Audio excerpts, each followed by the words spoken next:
Assalamualaikum warahmatullahi wabarakatuh. Waalaikumsalam warahmatullahi wabarakatuh. Bismillahi walhamdulillah.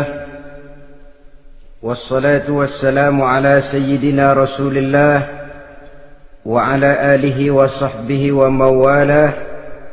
La hawla wa la quwwata illa billah, amma ba'du. Saudara-saudara kaum muslimin yang berbahagia, di dalam kehidupan ini kita senantiasa mengambil iktibar, contoh dan teladan dari orang-orang sebelum kita. Itu sebabnya kepada baginda Nabi kita Muhammad sallallahu alaihi wasallam Allah Subhanahu wa taala menjelaskan cerita para nabi sebelum beliau dalam ayat "Tsumma naqussu 'alaika min amba'ir rusuli ma nusabbitu bihi fu'adak." Demikianlah kami ceritakan kepadamu wahai Muhammad sebagian dari kisah para rasul-rasul sebelum kamu yang dengan itu akan memperkuat hatimu, meneguhkan keyakinanmu dan memantapkan pendirianmu. Inilah manfaatnya belajar dari sejarah.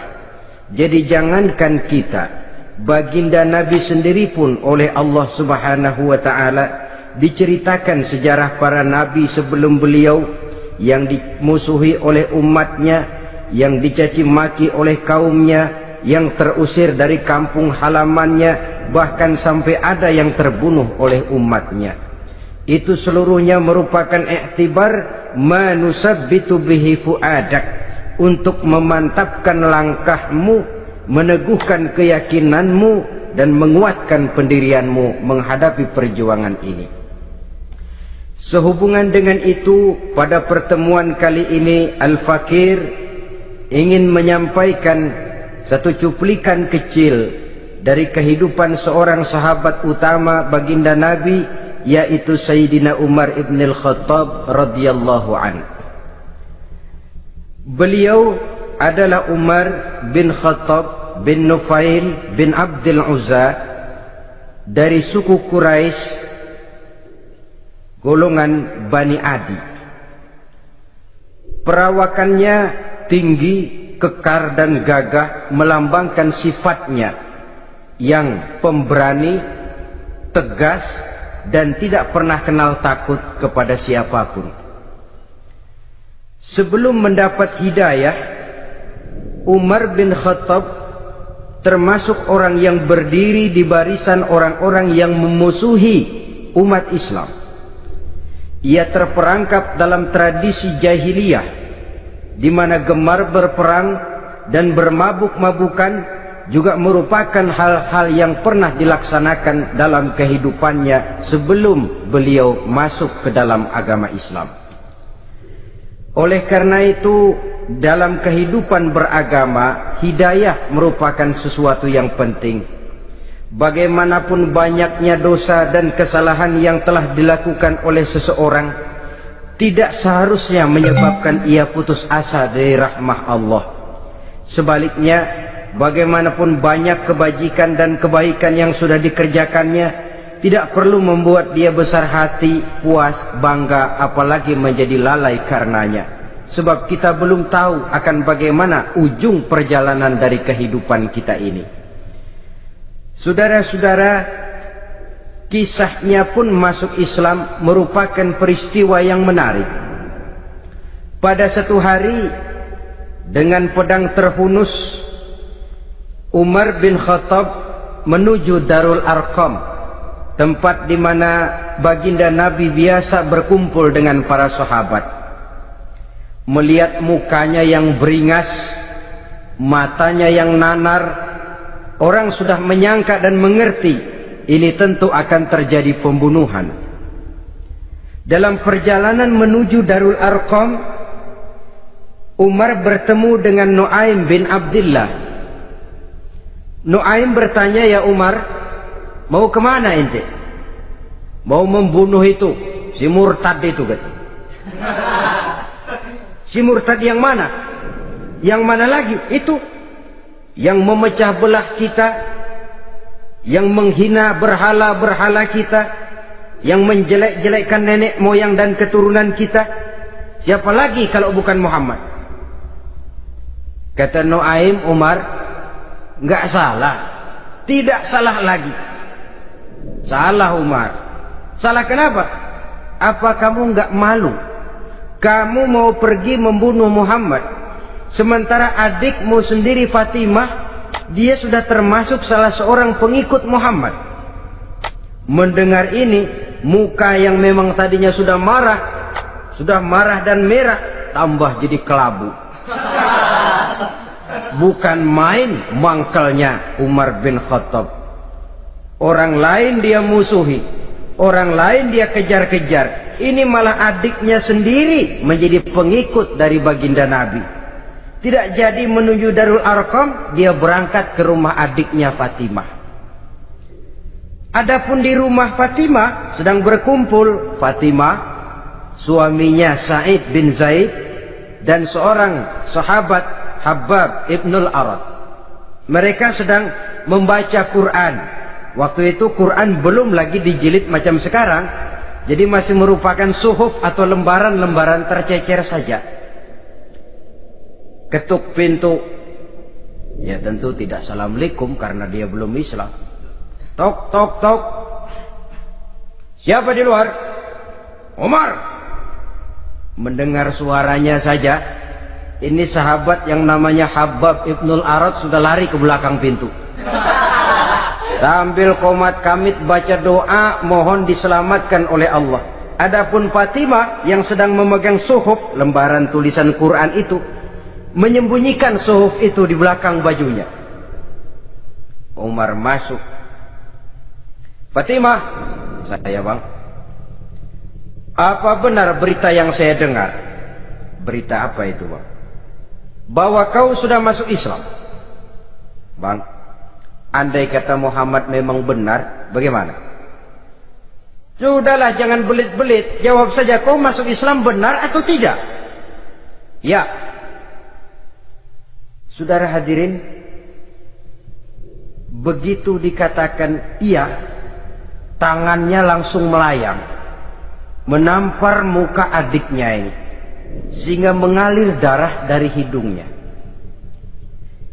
Suaminya Sa'id bin Zaid yang mencoba melindungi istrinya, dipegang lehernya, dibanting, diduduki dadanya. Oh, ini jawara ini.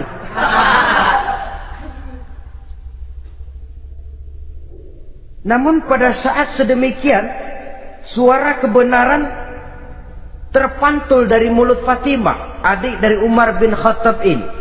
Umar, apakah engkau memukul orang yang bersaksi bahwa tidak ada Tuhan melainkan Allah dan Muhammad Rasulullah?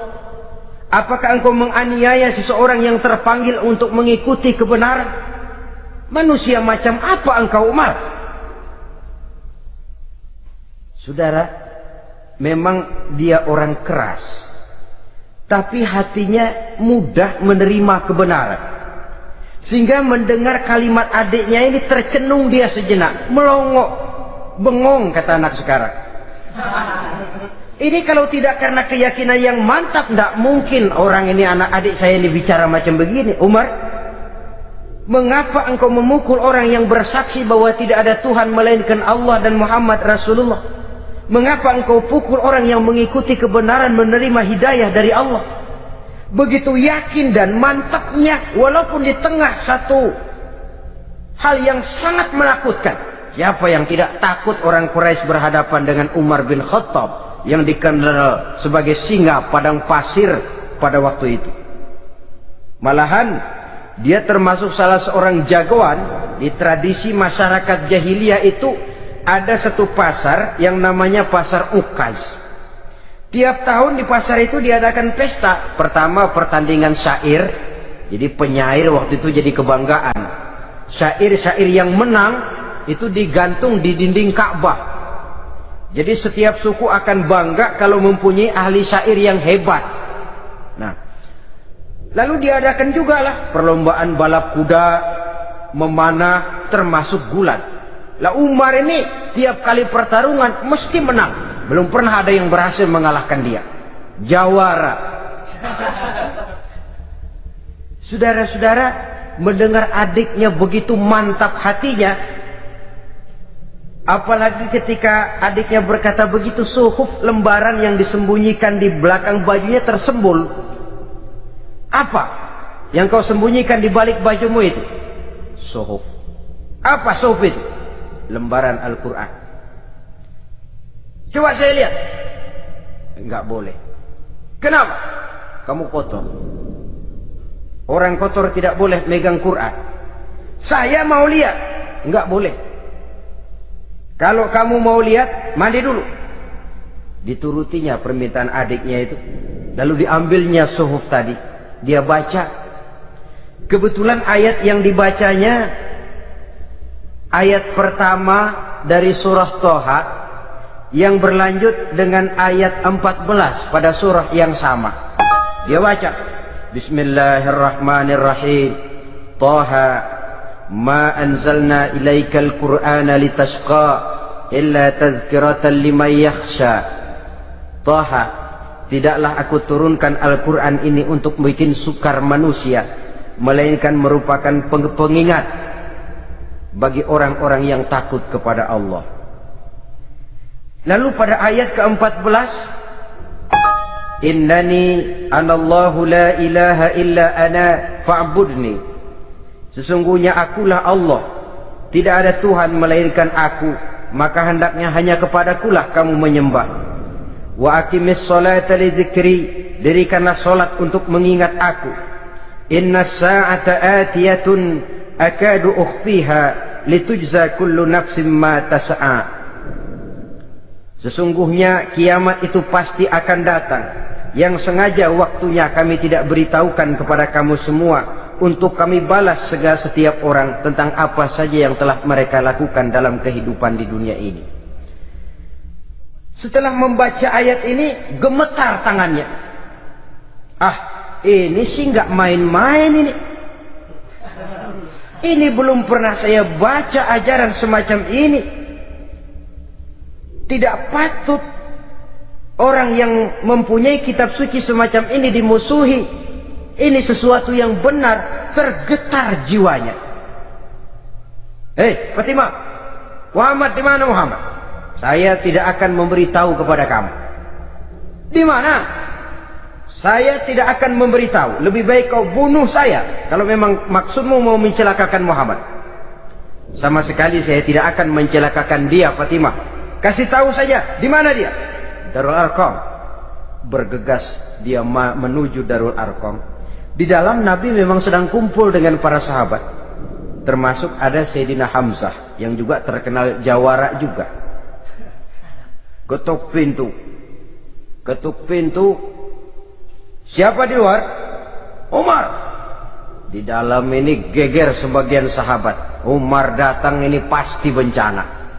Umar datang, wah, kalau istilah kampung, kerok dan urusan.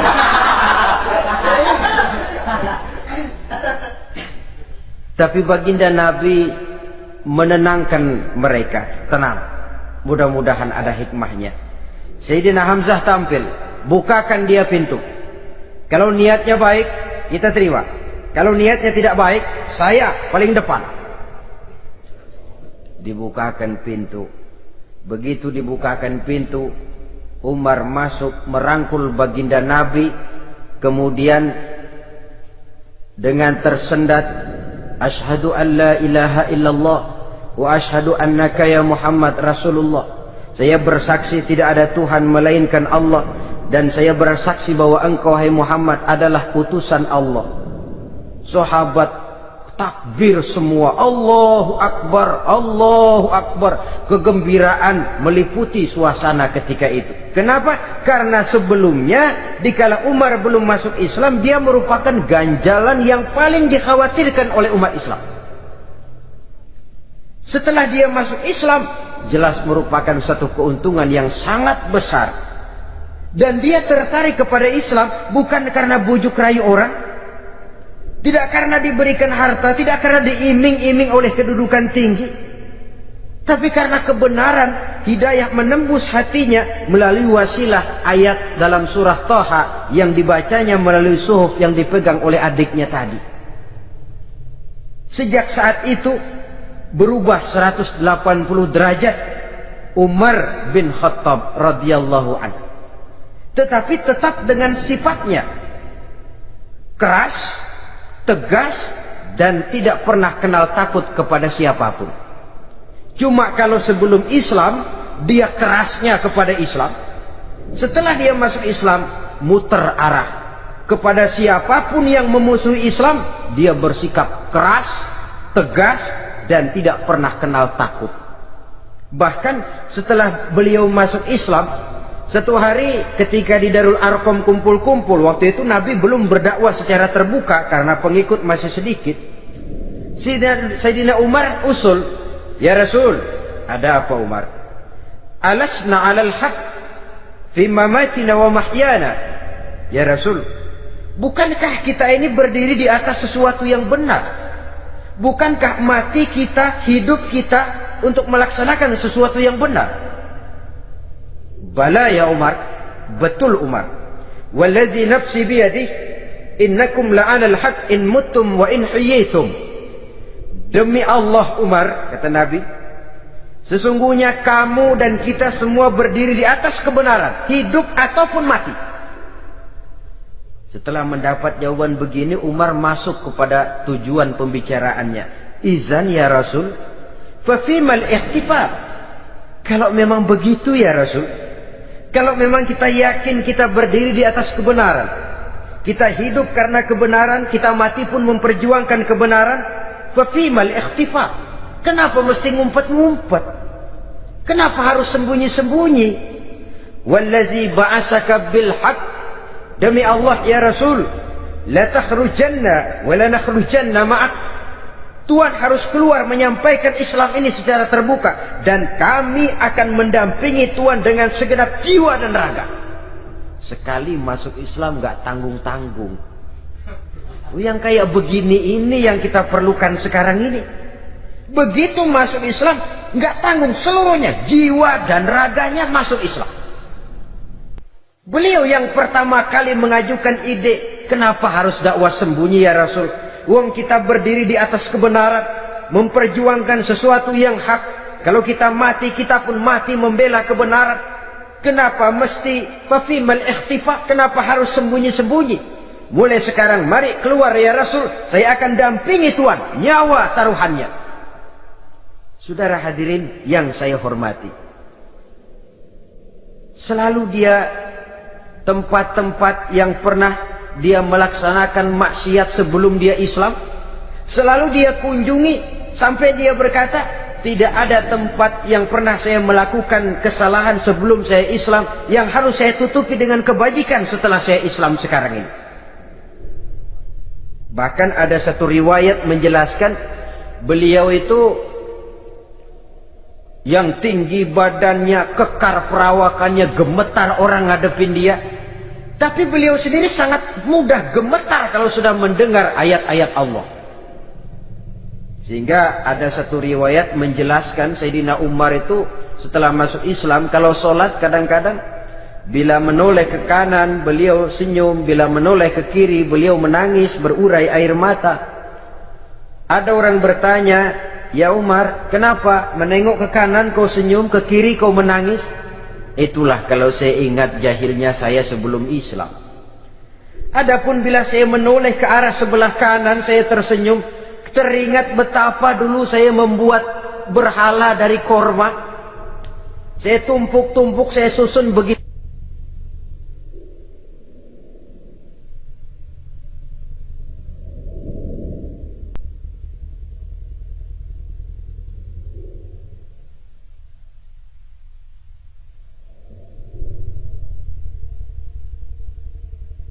Itu rupa, setelah saya sembah saya makan itu kurma. Gagah betul saya waktu itu, sampai Tuhan pun saya makan.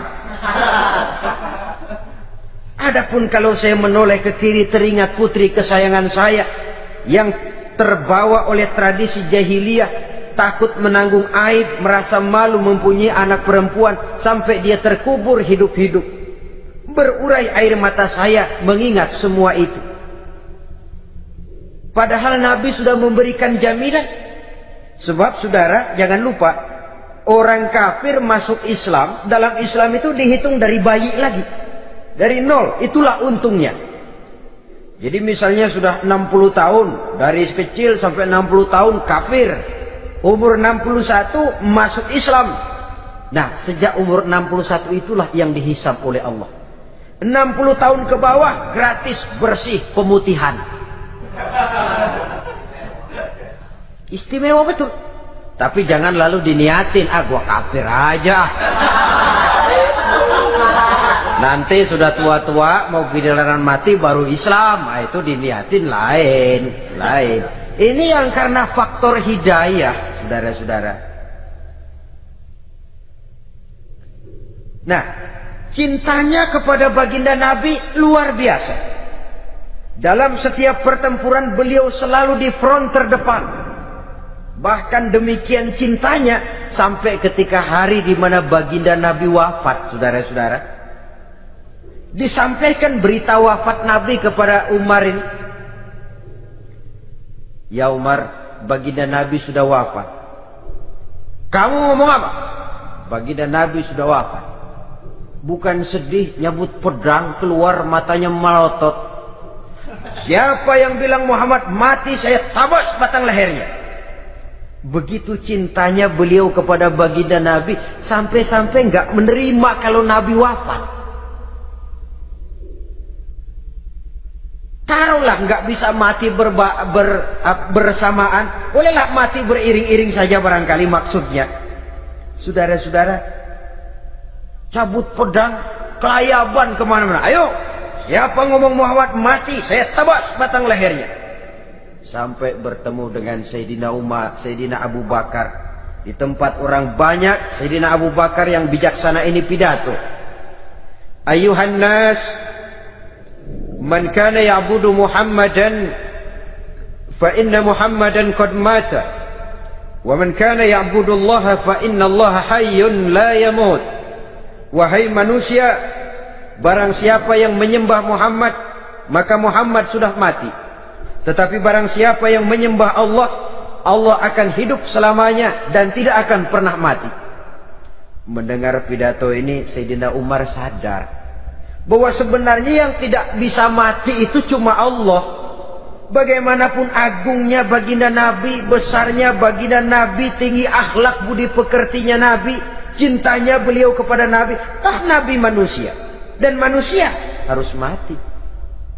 Kemudian dibacakan surah Ali Imran ayat 144. Wa ma Muhammadun illa rasul qad khalat min qablihi rusul afa immata aw qutilan qalabtum ala aqabikum. Muhammad tidak lain daripada manusia, telah datang kepadanya rasul. Apakah jika ia mati engkau kembali menjadi murtad atau mundur ke belakang? Mendengar ayat ini dibacakan, Sayyidina Umar sadar, berurai air matanya, menangis dalam kesedihannya. Ini cintanya yang demikian tinggi kepada baginda Rasulullah sallallahu alaihi wasallam.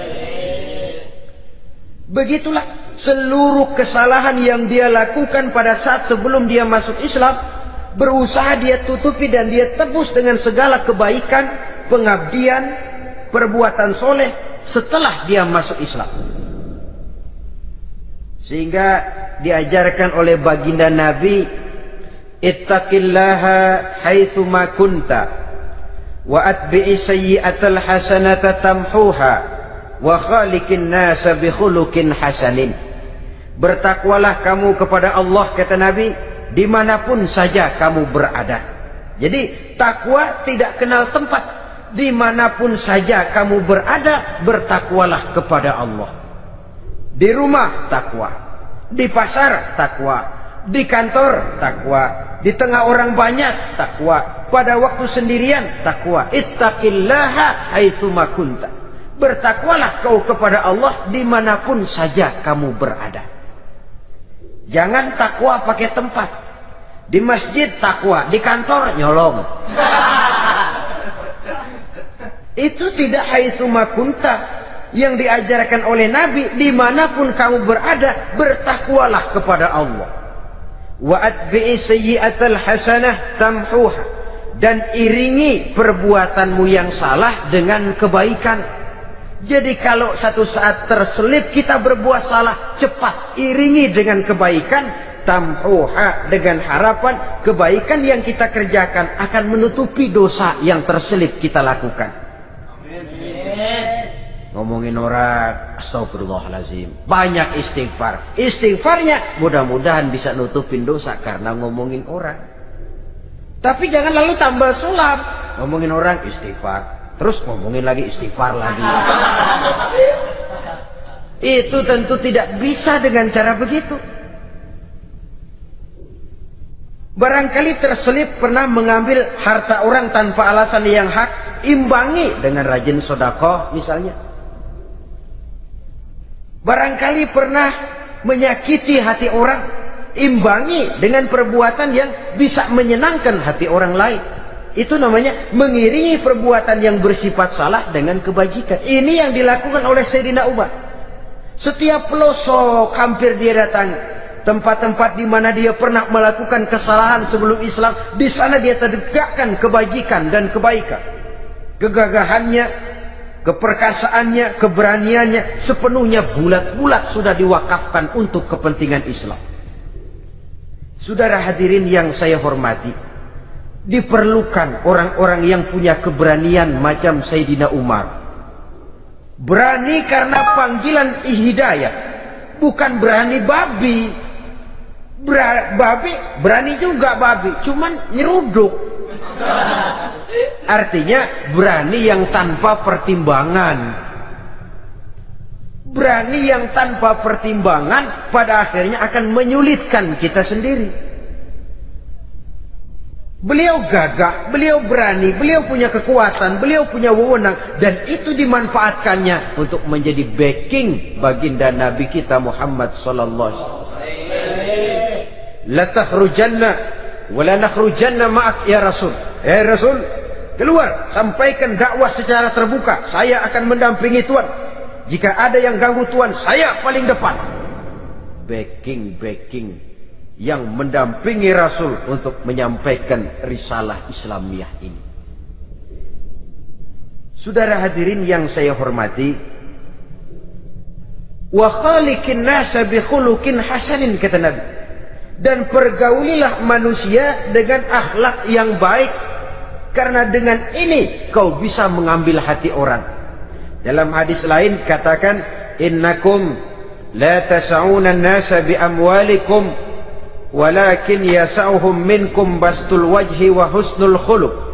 Kamu tidak akan bisa menyenangkan orang banyak dengan hartamu, tapi kamu bisa ambil hati mereka dengan budi pekerti yang luhur dan muka yang manis. Dengan harta belum tentu kita bisa menyenangkan semua orang, tapi budi pekerti yang luhur, muka yang manis, itu yang akan bisa membuat kau menyenangkan orang banyak.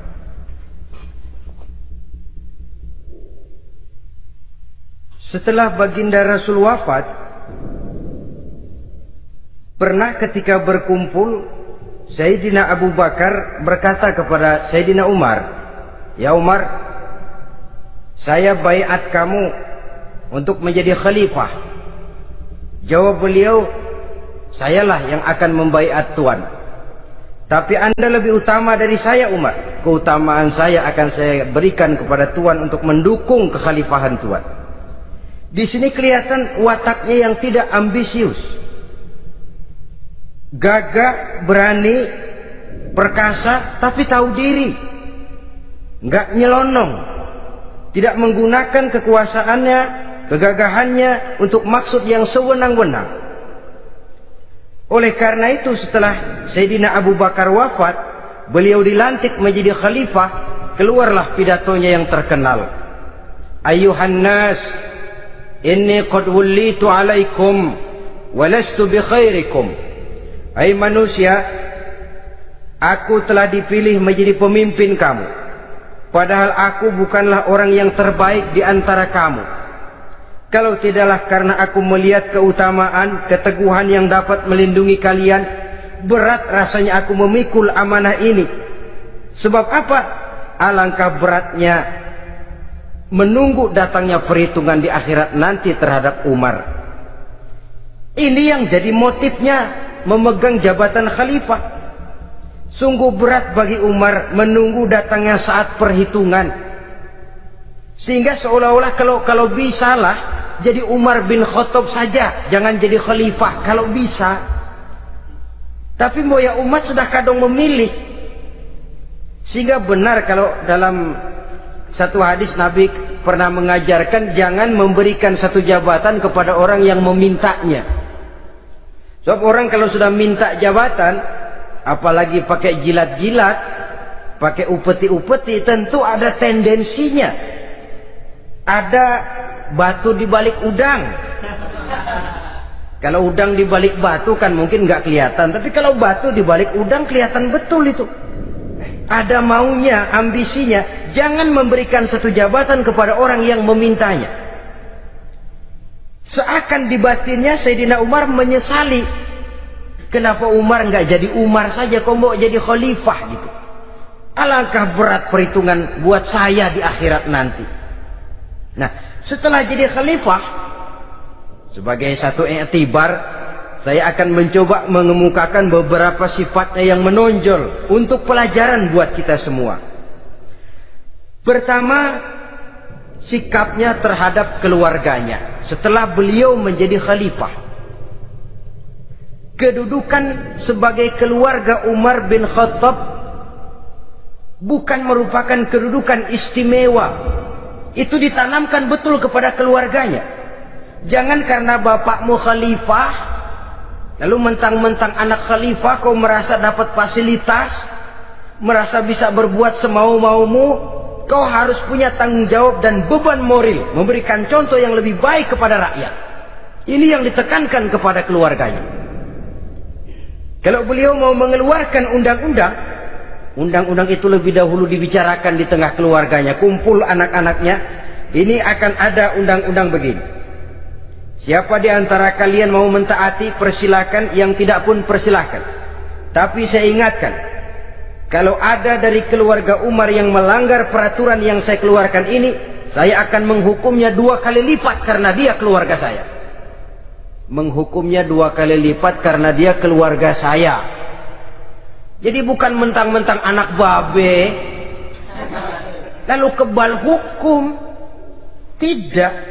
Siapa yang di antara kalian melanggar peraturan ini, akan aku kenakan hukuman 2 kali lipat karena dia keluargaku. Nah, saudara hadirin yang saya hormati, lalu berwibawa, dijaga betul keluarganya. Suatu hari beliau datang ke rumah putranya Abdullah bin Umar. Ketika masuk dilihatnya Abdullah bin Umar sedang makan daging. Makan daging. Merah muka Umar. Mentang-mentang anak khalifah ya, mentang-mentang anak Amirul Mukminin ya, kamu makan daging. Lihat tuh rakyat kita masih banyak yang kelaparan, makan daging, makan roti keras. Padahal itu halal, sesuatu yang diperoleh dengan usahanya sendiri. Tetapi begitu hati-hatinya Umar untuk menjaga pandangan orang.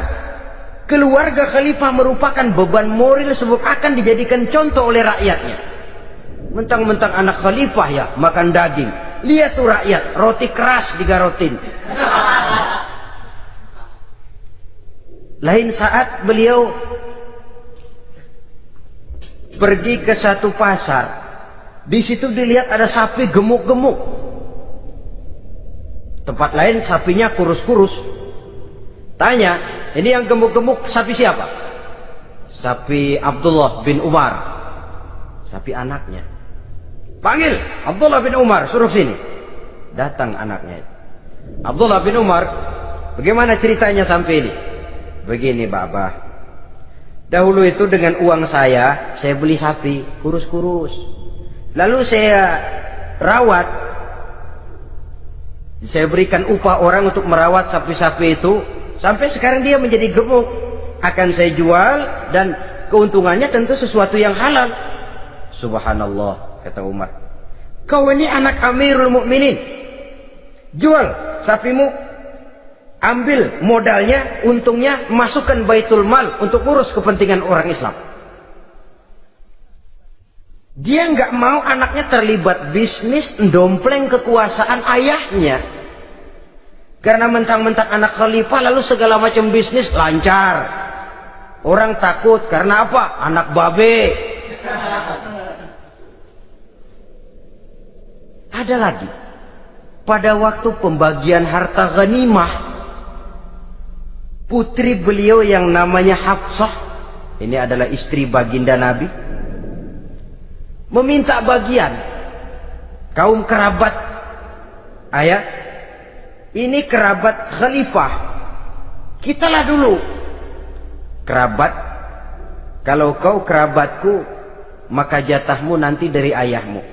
Harta ini masih lebih banyak dibutuhkan oleh orang-orang Islam.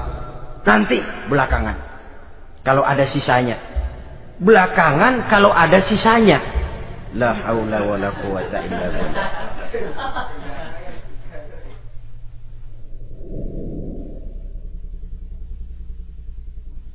Saudara hadirin, itu terhadap keluarganya. Kemudian apa sifat-sifat yang menonjol dari kepemimpinannya? Pertama, kesederhanaannya. Beliaulah satu-satunya khalifah, Amirul Mukminin, setingkat presiden kalau sekarang, yang punya jubah cuma 2 dan 1 pun punya anaknya. Tambelan lagi. Pernah sholat Jumat terlambat. Beliau naik mimbar untuk khutbah, sebelumnya minta maaf dulu. Saudara-saudara, maaf saya terlambat nungguin baju kering. Seorang khalifah nungguin baju kering. Sederhana dalam kehidupannya. Mari kita ambil satu cerita lagi. Pada waktu beliau jadi khalifah, yang diangkat jadi gubernur di Mesir adalah Amr bin As. Amr bin As hidupnya lebih mirip kaisar. Istananya besar, pakaiannya bagus-bagus. Nah, yang paling mengganggu pikiran Amr bin As, di sebelah istananya ini ada gubuk reot, kepunyaan orang Yahudi lagi. Ah, ini nggak pantas bener, masa di samping istana gubernur ada gubuk reot. Orang Yahudi lagi yang punya. Ini mesti, udah, bikin saja rencana, panggil dinas tata kota, bikin planning. Di sini mau dibangun masjid, proyek negara. Bikin gambarnya, susun anggarannya, tender. Saudara-saudara, si Yahudi yang punya gubuk reot dipanggil. Yahudi, ada apa, Pak? Kamu tahu nggak? Enggak. Iya, memang belum saya kasih tahu.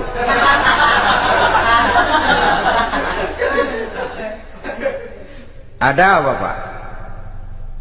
Itu kamu punya gubuk. Tahu? Kena proyek. Proyek apa, Pak?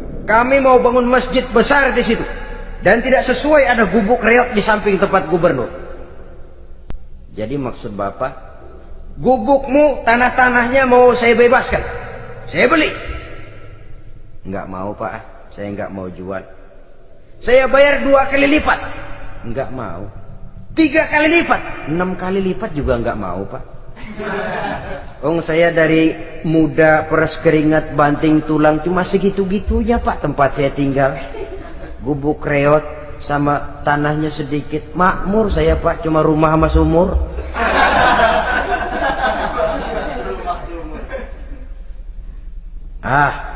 Ini Yahudi kelewatan juga.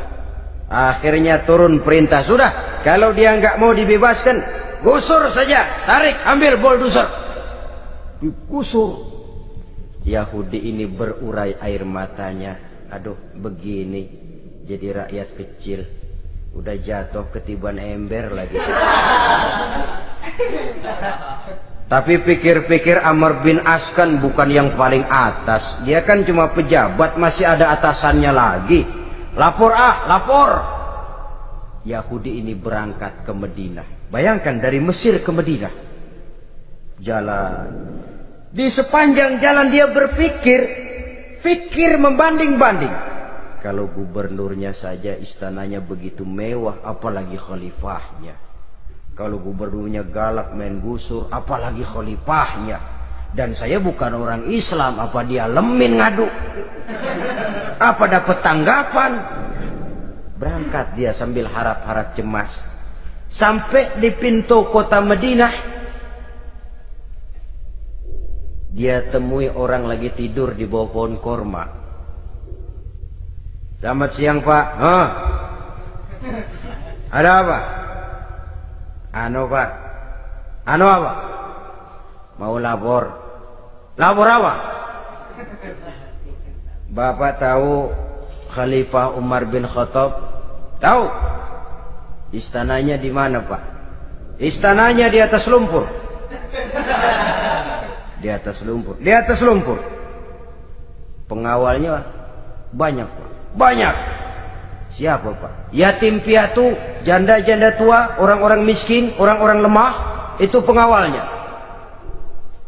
Pakaian kebesarannya apa sutra apa Pak? Pakaian kebesarannya malu dan takwa. Saya nggak ngerti Pak. Itulah Umar bin Khattab. Lalu orangnya sekarang di mana Pak? Di depan ente. Rupanya yang dia tanya itulah orangnya. Gemeter Yahudi ini, keringat bercucuran. Coba, istananya di atas lumpur. Sebab beliau berprinsip, bagaimana saya bisa menghayati nasib rakyat kalau saya tidak merasakan apa yang mereka rasakan? Bagaimana saya nggak bisa tahu sakitnya lapar kalau saya belum pernah kelaparan?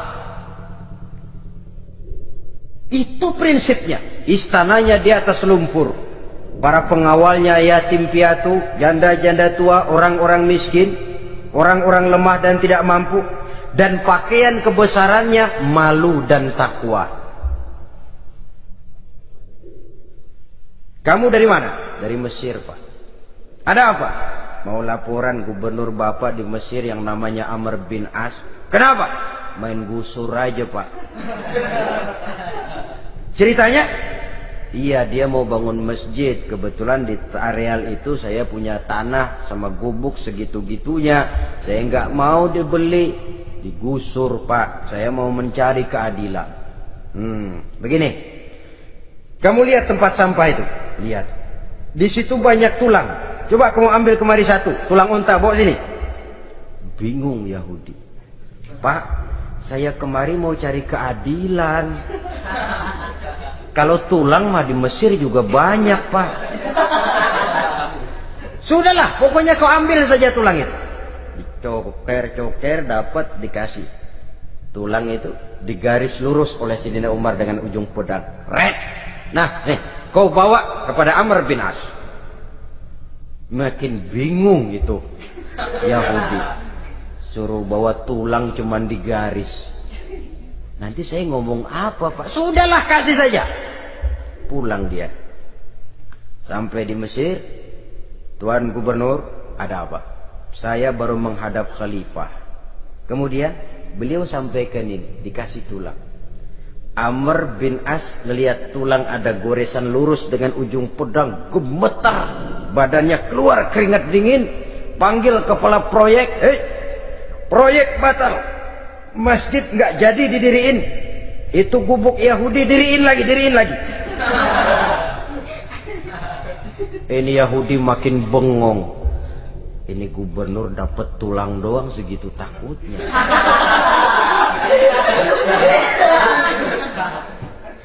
Ada apa sebenarnya Tuan Gubernur? Kamu tahu? Ini nasihat pahit buat saya dari Amirul Mukminin Umar bin Khattab. Seolah-olah beliau bilang, "Hai Amr bin As, jangan mentang-mentang sedang berkuasa ya. Pada suatu saat kau akan jadi tulang-tulang kayak begini. Maka mumpung kamu masih hidup dan berkuasa, berlaku lurus dan adillah kamu seperti lurusnya garis di atas tulang ini. Red. Lurus, adil, jangan bengkok. Sebab kalau kamu bengkok, nanti aku yang luruskan pakai pedangku. Siapa yang nggak ngeper digituin? Sampai akhirnya apa? Kata si Yahudi, Pak, kalau begitu Islam adil ya. Adil. Kalau gitu biarin dah Pak, tanah saya. Mau kamu jual? Bukan saya jual Pak, saya kasih aja dah. Campur gubuk-gubuknya, ambil aja dah.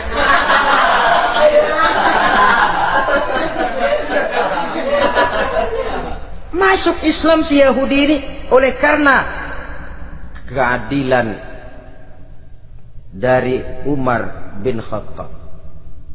Begitulah kesederhanaan hidupnya. Sampai saudara, yang ironi betul,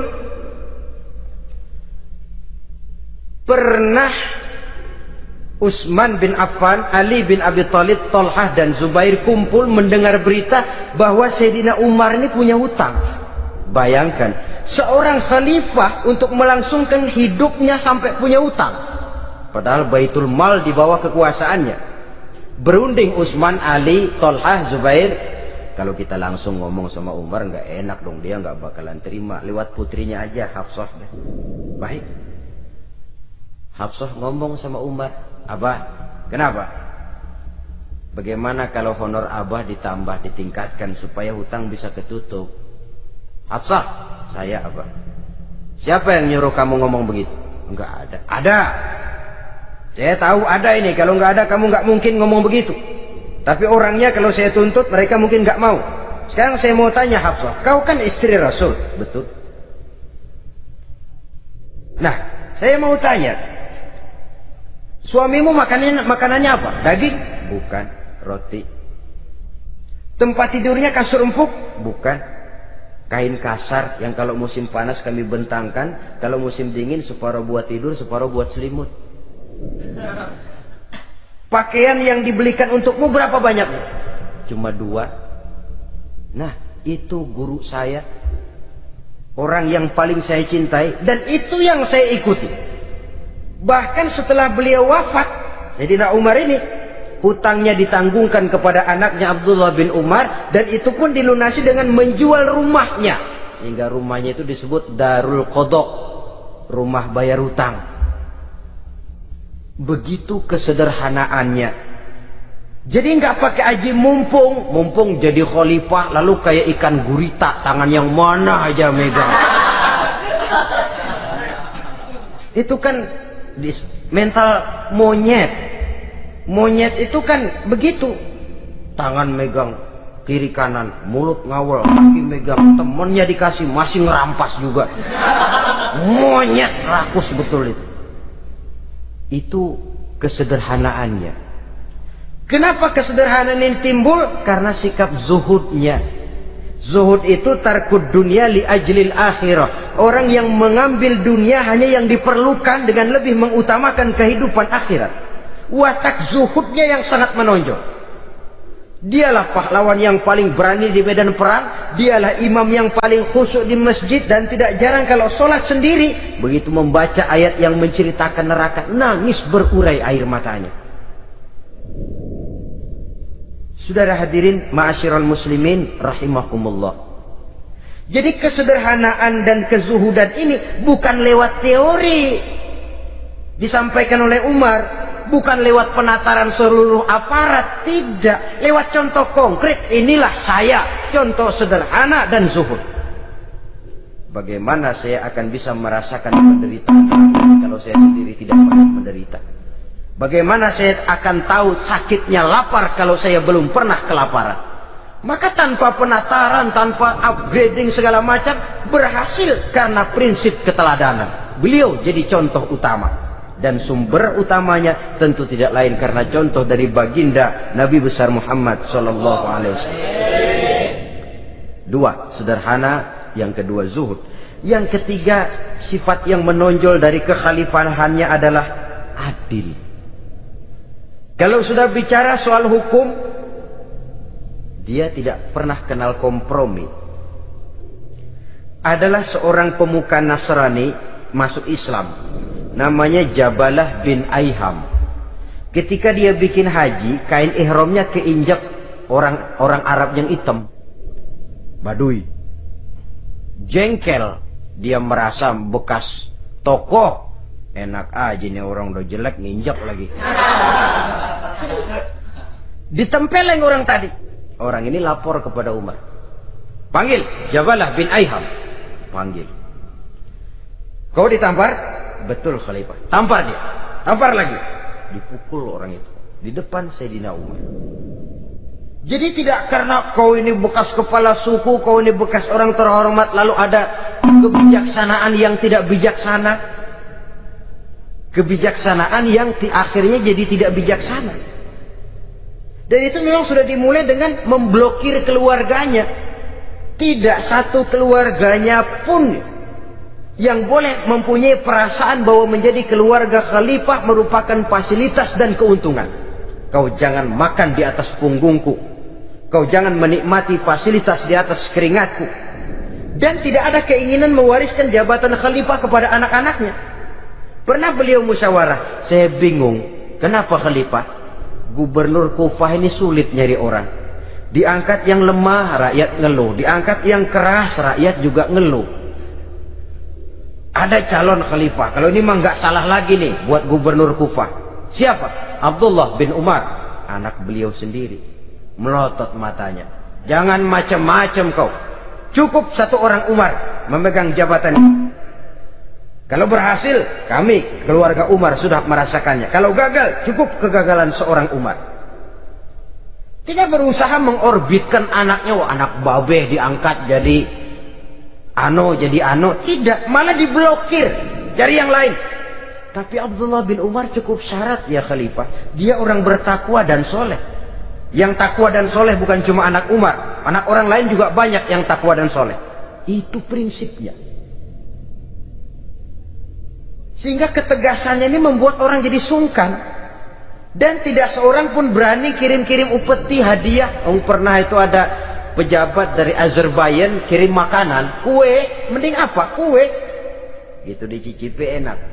Enak juga ya kue ini. Enak khalifah. Ini di sana apa makan rakyat biasa? Bukan, ini makanan orang-orang fit. Nah, dibungkus lagi itu kue. Dibungkus. Ontamu mana? Di luar.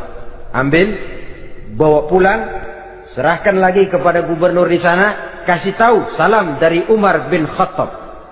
Kenyangkan dulu rakyat dengan makanan seperti ini. Kita belakangan. Jadi kalau rakyat lapar, saya orang pertama yang akan merasakan kelaparan. Tapi kalau rakyat makmur, biarlah saya menjadi orang terakhir yang kenyang. Kan bagus prinsip itu.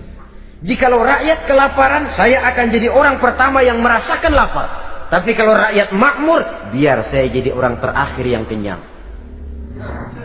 Jangan dibalik. Pada saat rakyat kelaparan, dia kekenyangan. Dan selanjutnya, sikap keadilannya ini, saudara-saudara, menyebabkan hukum lalu jadi berwibawa. Pernah beliau jalan-jalan di lorong kota Madinah, di tempat yang namanya Harak bersama Aslam. Ada ibu-ibu, anaknya nangis, lapar ma, sabar dikit lagi matang katanya. Emang tuh ibu lagi ngerebus, bunyi air ngegulak, luguk. Umar lihati dari jauh, belum juga matang. Nih anak dari nangis, lapar, sampai capek nangis, sampai tidur. Anak tidur, Umar samperin, Bu, emang masak apa sih kok nggak bisa matang? Saya nggak masak apa-apa Tuhan. Itu pating kerubuk apa? Ketika dibuka ya cuma air saja. Subhanallah, ibu sudah ngebohongi anak ibu sendiri. Habis harus bagaimana Tuhan? Saya sudah nggak punya makanan untuk dimasak. Sementara perut nggak kenal kompromi. Jalan satu-satunya ya terpaksa anak saya bohongi. Saya bilang sebentar lagi matang sampai dia tidur sekarang ini. Memangnya Khalifah Umar gimana sih ngurusi rakyatnya? Subhanallah, dia orang zalim. Dia yang memegang urusan kami, tapi dia nggak tahu nasib saya.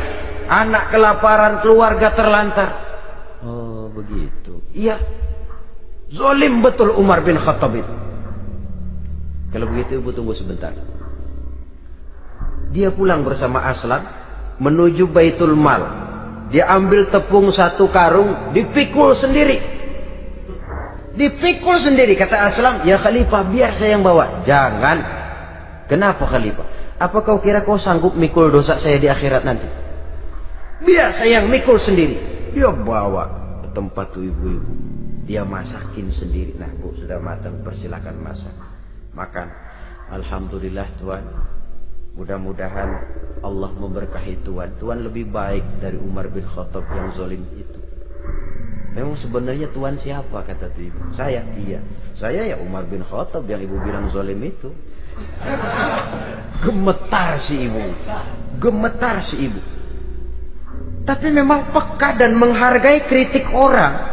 Tidak membungkam setiap orang yang nadanya sumbang atau berbeda.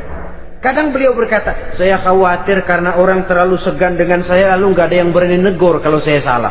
Kan begitu biasanya. Karena sudah terlalu segan, lalu semuanya orang mau diaminin saja. Asal dibilang nggak benar, marah, jengkel.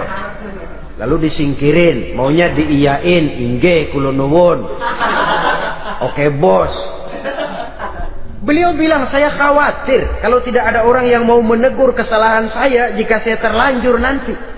Tahu-tahu muncul orang, demi Allah, saya akan menegur Tuhan dengan pedang saya ini. Cerah mukanya, senyum bibirnya, alhamdulillah, anak muda, saya memerlukan orang macam kau. Yang berani berkata ya terhadap yang benar dan tidak terhadap yang tidak benar, apa dan bagaimanapun resikonya.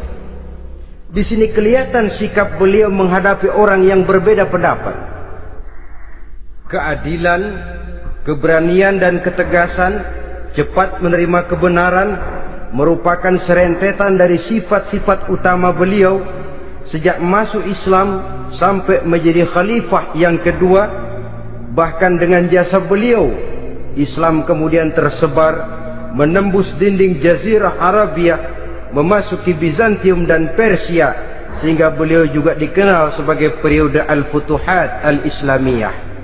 Nah, saudara-saudara, inilah cuplikan kecil dari kehidupan seorang agung dan besar yang memang sangat terbatas kata-kata untuk melukiskan kebesaran itu. Namun yang secuplik ini mudah-mudahan menjadi sumbangan moral dalam rangka kita memperbaiki diri menuju kehidupan yang lebih baik. Terima kasih banyak atas segala perhatian. Mohon maaf atas segala kekurangan. Usikum wa nafsi bitaqwallah. Wassalamualaikum warahmatullahi wabarakatuh.